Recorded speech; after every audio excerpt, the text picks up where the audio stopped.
ఇక మొన్న అయితే మనం ఆడియో ప్రీ రిలీజ్కు మాట్లాడినాం. మళ్ళీ కూడా శేఖర్ అన్న వంతుండే, అన్న కూడా కథం పట్టించేసిండు.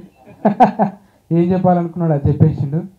మేమంతా ముగ్గురం పక్కన నిలబడ్డాం. ఎందుకో తెలుసా, వీళ్ళు మా కులపోళ్ళు, వీళ్ళిద్దరు.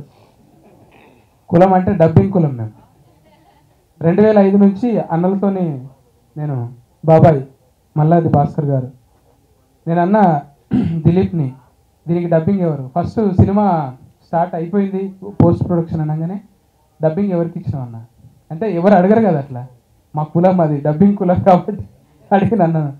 కానీ అన్న కూడా అది చూస్తే చాలా బాగా అనిపించింది. ఒక మంచి ఏమంటారు పవర్ఫుల్ పంతులు. అసలు నేను సావనైనా చేస్తా కానీ ఇసోటోళ్ళకి తలవంచననే పంతులు అయినా చాలా గొప్పగా చేసిండు అన్న. సమ్మెట గాంధన్న, నేను ఎప్పటి నుంచో స్టైల్ సినిమా అప్పటి నుంచి తెలుసు నాకన్నా. అన్నపూర్ణ స్టూడియో దగ్గర అక్కడ వెయిటింగ్ చేస్తున్న అరుగు దగ్గర అన్న డబ్బింగ్ చెప్పేస్తాడు, నమస్తే అన్న, గుర్తుందన్న? అట్లా వాయిస్ టెస్ట్లకు తిరుగుతూ ఉంటే అట్లా జర్నీ స్టార్ట్ అయింది. ఇలా నేను కూడా అక్కడ ఉంటూ ఇక్కడికి వచ్చిన. రాజన్న ఆడికెళ్ళి ఇడికి తోలుకొచ్చిండు. ఎడ కూర్చున్నాడు రాజన్న?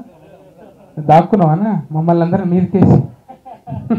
ఇక్కడ ఒక చిన్న అది జోకో లేదంటే ఇంకెట్లా నన్ను అనుకోవచ్చు, ఒకటి చెప్పాలనుకున్నా.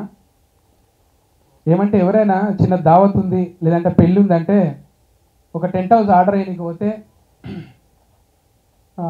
50,000 అయితే అన్నాడు అనుకోండి, కొంటే ₹1,00,000 అవుతాయి. ఏది బెటర్ అనుకుంటారు? కొందామా మరి అనుకొని కొనేసాడు అన్న. కొన్న తర్వాత ఏం చేయాలి? మళ్ళీ పెళ్లి చేసుకుంటారు. ఎవరైనా టెంట్లు ఉన్నాయని పెళ్లి చేసుకోరు కదా, పెళ్ళిళ్ళకి టెంట్ హౌస్ పెట్టుకోవాలి. అట్లా అన్నీ ఏం చేసిందంటే గ్రాఫిక్ వర్క్ ఉందని చెప్పేసి మొత్తం సిస్టమ్స్ అన్ని తెచ్చుకున్నాడు.